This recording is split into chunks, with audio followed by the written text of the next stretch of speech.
మందసాన్ని తుమ్మకరతో చేసి మేలిన బంగారుతో లోపల బయట పొదిగారు.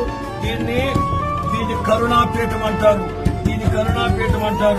ఇవి కెరూబులు, రెక్కలు విప్పిన కెరూబులు. ఈ కెరూబులట కరుణాపీఠం అనే యేసయ్యను చూస్తూ ఉండాలి, ఒకరినొకరు చూసుకుంటూ ఉండాలి.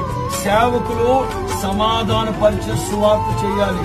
సేవకులు ఒకరినొకరు దూషించుకుంటూ యేసయ్యను చూడాలి, అలాగే ఒకరినొకరు చూసుకోవాలి. రెక్కలు విప్పబడిన వారే అంటే ఈ మందసం అనేది దేవుని సంఘం. సేవకులు దేవుని సంఘాన్ని కాపాడుతూనే ఉండాలి. దేవుడు అంటారు నిర్గమకాండం 25 చివరి వాక్యంలో, కెరూబుల మధ్యలో నుంచి, కరుణాపీఠం మధ్యలో నుంచి నేను ఇశ్రాయేలీయులతో మాట్లాడుతాను, వాడు నడవలసిన త్రోవను వాడికి నేర్పిస్తాను. హల్లెలూయా.